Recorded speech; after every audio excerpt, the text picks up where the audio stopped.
In today's episode, I'm sharing with you 4 amazing tomato and eggplant recipes that you and your family can enjoy, plus a bonus video at the end. I will add timestamps for each recipe in the notes below and all the measurements and tips for these recipes. If you enjoyed this video, give me a thumbs up and consider subscribing. I have 2 big secrets for cooking and serving the most delicious food, or so my daughters say. The first one, and most obvious probably, is preparing everything with love. And the second is using the most fresh seasonal produce that are at the peak of their freshness. End of summer is here and tomatoes are in abundance this time of the year. This roasted tomato soup recipe with the amazing fresh basil is a classic in my home and especially loved by my girls. I always choose to make it when tomatoes are in season. This is when they're super sweet and packed with flavor. I have been keeping this cast iron tomato pot on my Amazon wish list for way too long. It's finally here and I couldn't be more impressed. It's beautiful. It's not too large. Love the quality and the details. This beautiful Dutch oven is made by Staub in France, and the company is renowned for their impeccable and lifetime quality. For the soup, you will need 1 medium onion sliced in chunks and a few red bell peppers that smell amazing. Add it to your tomato pot and drizzle with olive oil and sprinkle with salt and pepper to taste. Don't forget to hide 1 to 2 garlic heads in there. Separately, quarter your fresh tomatoes. Just look how juicy and super ripe they are. If you're growing tomatoes in your garden, even better. Season them very well with salt and pepper and add them to your pot. Drizzle with more olive oil and transfer your Dutch oven to a preheated oven and roast uncovered at 400 degrees Fahrenheit for 40 to 50 minutes. When done, take it out of the oven and add a good handful of fresh basil leaves. The fresh aroma of basil is amazing. Add 1 cup of stock or water and use an immersion blender and blend until smooth. By the way, I almost forgot to show you. Definitely remove the garlic heads and squeeze all of that goodness in your soup. I enjoyed some on toast, but trust me, this soup is not the same without the garlic confit. This is the perfect timing to give it a taste and adjust seasoning per your liking. I added more basil leaves and half a tablespoon of brown sugar to adjust the acidity, which is very minor since the tomatoes themselves are very sweet.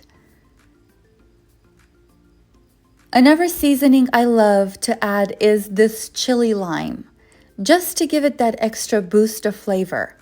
However, this is optional. Finish it off with a splash of cream, roughly a 1/4 cup, and garnish with more basil leaves. This is ready to be enjoyed. But let's take it up a notch and impress your family and friends with these beautiful baked sourdough bowls. I picked up a few this morning from the local bakery. We are going to turn this into a grilled cheese sandwich and a soup bowl. Let me show you. Slice the top off and remove the inside bread. Then slice it lengthwise again. Add your favorite cheese, but I can't recommend enough a smoked Gouda cheese and a few slices of mozzarella. This flavor combo screams the beginning of fall, and with the tomato soup, it's simply divine. Toast it on both sides in melted butter, cover, and let it sit on medium-low heat until the cheese is completely melted. Serve and enjoy. Just hear this sound. Oh my, look at this gooey cheese. This is mouth-watering. I promise you, this is absolutely delicious.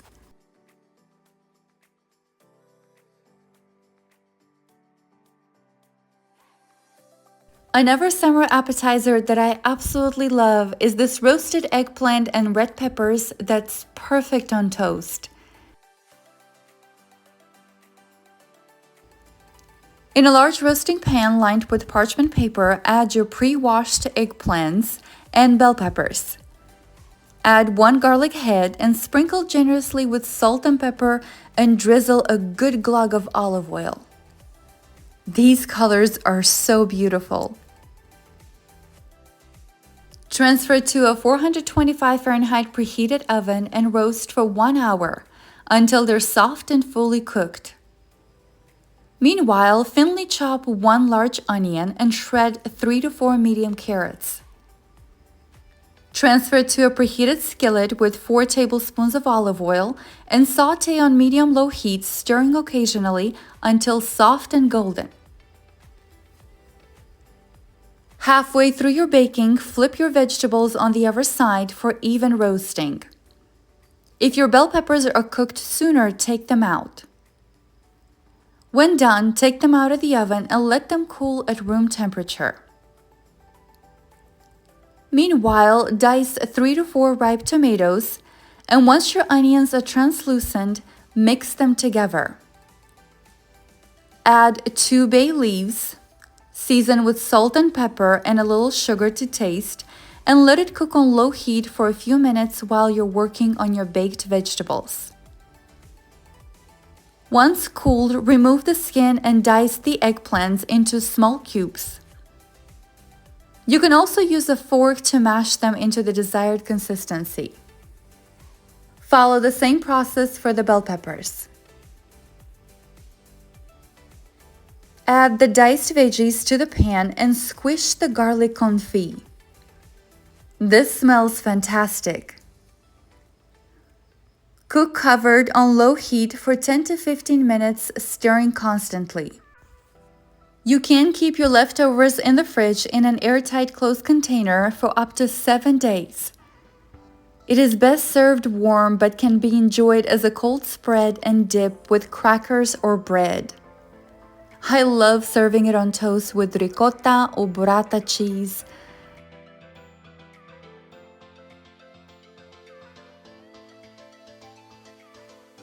Another end of summer favorite appetizer is this tomato garlic eggplant recipe. This appetizer is truly one for the books. It is stacked with slices of cooked eggplant smothered with a delicious garlic sauce and topped with fresh slices of tomato. It's the perfect appetizer for an end of summer dinner. Slice 1 large eggplant into 1/2 inch thick rounds. Season each round generously with salt and pepper on both sides. I'm doubling this recipe because it's just so good. Prepare a station with 3 bowls. Pour 1 cup of flour in one, 1 cup of breadcrumbs in the second, and whisk 2 eggs in the third. In a skillet, preheat 3 tablespoons of oil, and I'll show you how to prepare this appetizer 2 ways. The first option, we will use the breadcrumbs, and the second one, we will skip it. You choose which one is your favorite because we love both of them. Dip your eggplant slice in the egg, then cover it with the flour, dusting off the excess, and then in the egg again before covering it with the breadcrumbs. This is very similar to the Italian style. Fry on both sides on medium heat until golden brown. The second option is dipping the eggplant slice in the egg mixture and the flour only, and frying the slices on both sides. Repeat the process until you cook all your eggplant, or should I say aubergine, slices. While they're cooling at room temperature, let's prepare the sauce. You will need 5 cloves of garlic, and if you're watching my videos, you know the drill. Smack them with the flat side of your knife and the peel will come right off. In a small bowl, add 1 cup of good quality mayo, just a sprinkle of black pepper, and mince the garlic cloves. I love this elote seasoning and my favorite chili lime spice, which is optional but brings that extra boost of flavors to your dishes. Mix it well to combine and set it aside. I got these beautiful ripe tomatoes from the farmer's market. Thinly slice 2 to 3 large tomatoes and set them aside. Now individually add a thin but generous layer of your sauce to your cooked eggplant slice, then top it with this gorgeous tomato slice. One is done. Go on with the next until you're done. Serve them on a platter and sprinkle with some good quality salt. Garnish with basil leaves and enjoy. This is an impressive, delicious appetizer that will surely make everyone ask for the recipe. Now, if you don't think you like eggplants, you have not tried them prepared this way. Let me know in the comments when you do. Enjoy. Our next gourmet appetizer are these amazing meat stuffed tomatoes. This is such a delicious, impressive appetizer to serve to your family and friends. Use your kitchen scissors and cut the vine, leaving it attached to the tomato. Slice the tops off your tomatoes, and now you're left with a little hat. Then using a small paring knife, and be very careful, cut away the insides and scoop out with a small spoon. Transfer the tomato pulp into a bowl, discarding any large chunks. Place the tomatoes upside down on a plate lined with paper towel to drain any juices. You will need 1 small onion, and you can also use 2 small shallots. Chop the onion very thinly and set it aside. In a hot skillet, add a 1/3 cup of pine nuts and toast them until golden. Transfer to a separate bowl to cool at room temperature. And in the same skillet, add 2 to 3 tablespoons of oil and transfer your onion. Slightly caramelize the onion, then add 4 minced garlic cloves. You will need some fresh or dried thyme. I picked a few stems from my garden. It's roughly 1 teaspoon. Cook for another 30 seconds, then deglaze with the tomato pulp you scooped out. Reduce until almost dry and leave it to cool at room temperature. Transfer the ground meat in a mixing bowl, and I'm using chicken, but you can use anything you like. Then add 3/4 cup of breadcrumbs, the toasted pine nuts, 2 eggs, the sautéed onion and tomato, fresh chopped basil because it goes perfectly with the tomatoes, and season with salt and pepper. Mix very well.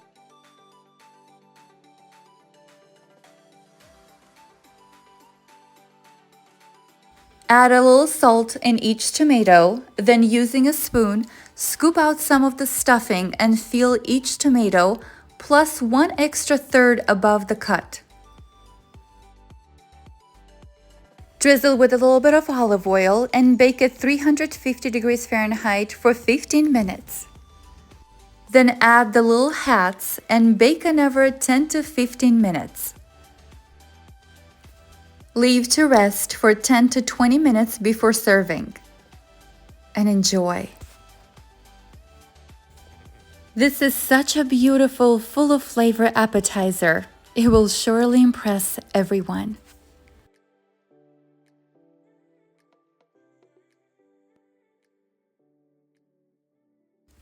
And here's the bonus recipe from today's video: Caprese Salad.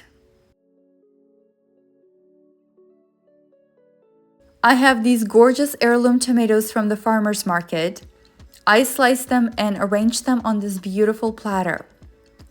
Make sure you add salt and pepper to taste in between your layers. Then add your mozzarella, which can also be substituted with burrata cheese. Sprinkle with toasted pine nuts and a few basil leaves for a perfect aroma. Salt and pepper to taste and drizzle with a good quality olive oil. The last touch is my homemade pickled red onions, which adds that extra boost of flavor. This is now a masterpiece. Enjoy.